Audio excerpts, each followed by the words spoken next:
राष्ट्रवादापेक्षा देशप्रेम ही कल्पना मला जास्त भावते आणि आपल्याला सगळ्यांना ती भावना ही स्वाभाविक वाटते. म्हणजे ते प्रेम हे कसं असतं की मला आता मी नाशिकमध्ये राहतोय ना, तर मला नाशिकचं एक स्वाभाविक प्रेम असतं.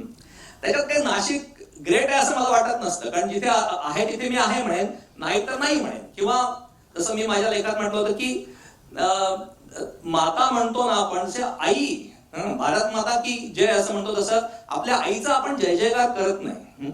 जय जयकार करावा आपण, तर जय जयकार आपण करत नाही. जय जयकार देशाचा करायचा तर करू शकतो आपण, परंतु राष्ट्रवाद त्याचा जेव्हा आग्रह धरतो तिथे मला एक प्रॉब्लेम वाटतो. तो प्रॉब्लेम असा की माझी आईवर माझं प्रेम असतं, परंतु माझ्या आईचा मला अभिमान नसतो, गर्व वगैरे तर अजिबातच नसतो.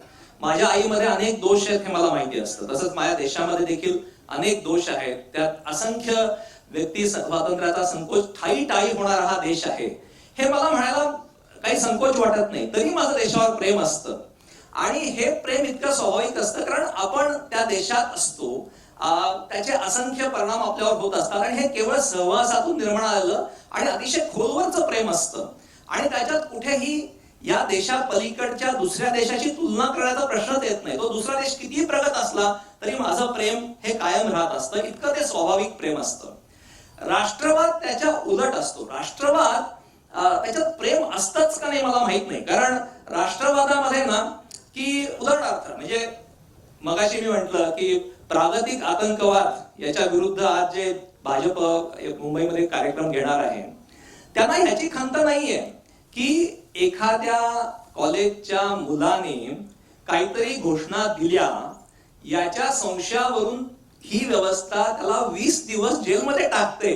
याच्याबद्दल म्हणजे व्यक्ती स्वातंत्र्याचा इतका मोठा संकोच आणि इतक्या फालतू करण्यासाठी याच्याबद्दल आम्हाला काहीही खंत नाहीये. दिस इज राष्ट्रवाद. खरं माझ्या आईवरचं प्रेम जर असेल तर माझी आई, हा देश कोणत्या मूल्यावर आधारित आहे हे आपण पहिल्यांदा पाहिलं पाहिजे. आणि ती मूल्य जर पायदखल होत असतील तर त्रास मला त्याचा झाला पाहिजे. पण राष्ट्रवाद हे सगळंच उफराट करतो. मूल्य वगैरे सगळी ज्या मूल्याच्या आधारित आपल्याला समाज घडवायचा आहे ही चर्चाच बाद होते आणि केवळ सिम्बॉलिझम आणि हुकुमशाही, व्यक्तीचं स्वायत्तता पूर्ण जाणं हेच याच्यामधून अपरिहार्यपणे येतं. राष्ट्रवादात अनेक चांगल्या गोष्टी आहेत, परंतु हा ताण आपण नाकारता येत नाही. म्हणजे बघा, उदाहरणार्थ मोहम्मद पैगंबरांनी अनेक टोळ्यांना एकत्र केलं आणि इस्लाम धर्माची स्थापना केली. आता अनेक टोळ्यांना एकत्र करणं याला मोल द्यायचं का कोणत्या तत्वाच्या आधारे त्या धर्माची स्थापना केली आणि त्यात व्यक्तीचं स्वायत्तता, व्यक्तीचं स्वातंत्र्य याचं काय केलं का काही अर्धा समाज तुमचा पारतंत्र्यात गेला, याच्यावर त्या कृतीचं अवलोकन करायचं. राष्ट्रवाद केवळ एकत्र करणं, संघटित करणं याला महत्व देतो, मूल्यांना तो कुठेच थारा देत नाही. हा ताण आहे. म्हणजे राष्ट्रवादाचे अनेक ज्याला म्हणतात पॉझिटिव्ह गोष्टी असतील, पण त्या सगळ्या राष्ट्रप्रेम किंवा देशप्रेमामधून देखील होऊ शकतील असं मला वाटतं. राष्ट्रवाद हा शत्रू केंद्रीय असतो आणि मी शेवटचे 2 मुद्दे मांडून बोलतो. शत्रू नसेल तर राष्ट्रवादाचं अपीलच संपतं. आणि गंमत अशी आहे की इथे पुन्हा शिवसेना सारखा पक्ष किंवा कुठलाही किंवा द्रविड कुठला पक्ष असेल जो या देशातल्या दुसऱ्या प्रांतातील लोकांचा द्वेष करतो, त्यांना घटनेने दिलेला अधिकार, कुठेही काम करण्याचा, कुठेही राहण्याचा अधिकार, याच्या विरुद्ध वर्तन करतो, त्यांच्यावर हल्ले करतो, तो पक्ष देखील जेव्हा पाकिस्तानच्या विरुद्ध नारे देतो तेव्हा तो राष्ट्रीय पक्ष ठरतो, राष्ट्रीय विचाराचा पक्ष ठरतो, कारण तो शत्रू केंद्रीय आहे. अरे राष्ट्रवादाचा अपीलच आहे ना, मी पाकिस्तानला शिव्या दिल्या ना, मग त्यानंतर मी विसरून जायचंय की मी बिहारी गरीब लोकांवर हल्ले केलेत का, दक्षिण लोकांवर हल्ले केलेत का, मुसलमानांची कत्तल केली, हा मुद्दा उरतच नाही. कारण तू शत्रूला शिवाय दिला ना, मग झालास तू राष्ट्रीय विचाराचा. राष्ट्रवाद इतका अशा ही आणि आपल्याकडचा राष्ट्रवाद जमातवादाचं स्वरूप धारण करतो, कारण तुला शत्रू लागतच असतो बाय डेफिनेशन.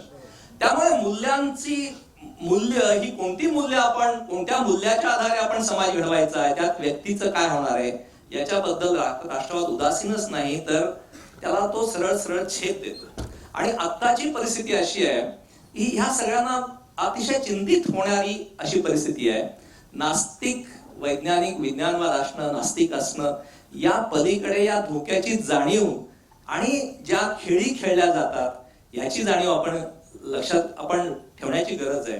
आपण समूहवाद्यांना, राष्ट्रवाद्यांना, म्हणजे अशा जमातवादी राष्ट्रवाद्यांना, राष्ट्रवादातला पॉझिटिव्ह भाग जर आपण लक्षात घेतला तर राष्ट्रवादाबद्दल आक्षेप नको घ्यायला, परंतु अशा समूहवादी जमातवादी राष्ट्रवादांना केवळ ते विज्ञानवादी आहेत, केवळ नास्तिक आहेत म्हणून प्रतिष्ठा तर देत नाही आहोत ना, हेही आपण विचार करायची गरज वाटते. शेवटचा मला वाटतं मुद्दा असा आहे की आपण एक सत्य स्वीकारलं पाहिजे, ते असं की आपण नेहमीच मायनॉरिटीमध्ये राहणार. याचं कारण असं आहे, नास्तिक आणि विज्ञानवादी, याचं एक कारण मला असं वाटतं, आणि ते नास्तिक जर या उदारमतवादी परंपरेतून झालेले नास्तिक असतील तर, मी समूहवादी आहे, राष्ट्रवादी आहे, राष्ट्राच्या त्या सगळ्या तेजामध्ये न्हाऊन जर मी राहणार असेन आणि मूल्याला फारसं काही महत्व देणार नसेल, असा नास्तिक मी जर नसेन, आणि हा उदारमतवादाचा म्हणजे व्यक्ती स्वायत्तता, मी माझ्या विवेकाने माझं जीवन घडवेन, विवेकाने, आणि प्रत्येक वेळेला मला ही कसोटी आहे माझ्या जीवनात, चांगलं काय बरं वाईट काय ह्याचं मी विवेकाने तपासणी करणार आहे. मला कुठल्या धर्मग्रंथाने दिलेलं नाहीये, राष्ट्रप्रेमाने दिलेलं नाहीये. हे स्वातंत्र्य पेलणं ही अतिशय अवघड गोष्ट आहे. हे स्वातंत्र्य नाही, आपल्याला मलाही पेलता येईल की नाही माहित नाही, पण हा माझं ध्येय आहे, पण हे पेलणं इतकं अवघड आहे. आणि म्हणून ह्याला स्वातंत्र्य म्हणतो, परंतु टॉल्स्टॉयची जी वॉर अँड पीस मध्ये एक मला वाटतं, मला खूप वर्षापूर्वी, अनेक वर्षांपूर्वीची गोष्ट आहे, मला ते आठवेल, तो एक सैनिक असतो आणि तो सैनिक म्हणतो, आणि तो म्हणतो की मला स्वातंत्र्य कशात आहे, तर माझ्या वरिष्ठांनी दिलेली आज्ञा पाळण्यामध्ये मला स्वातंत्र्य वाटतं. इन अ वे तो सांगतोय की हे प्रत्येक वेळेला योग्य काय अयोग्य काय ठरवणं, त्यानुसार मी कृती करणं, ह्याने मी खूप थकून जातो, हे माझ्या क्षमतेच्या पलीकडचं आहे. कोणीतरी मला सांगावं, तू असं कर आणि मी तसं, तू गोळ्या घाल, याला मार, हे करणं मला जास्त रिलॅक्सिंग, आणि त्याला तो स्वातंत्र्य अशा तऱ्हेचं बोलतो. आणि ही माणसाची एक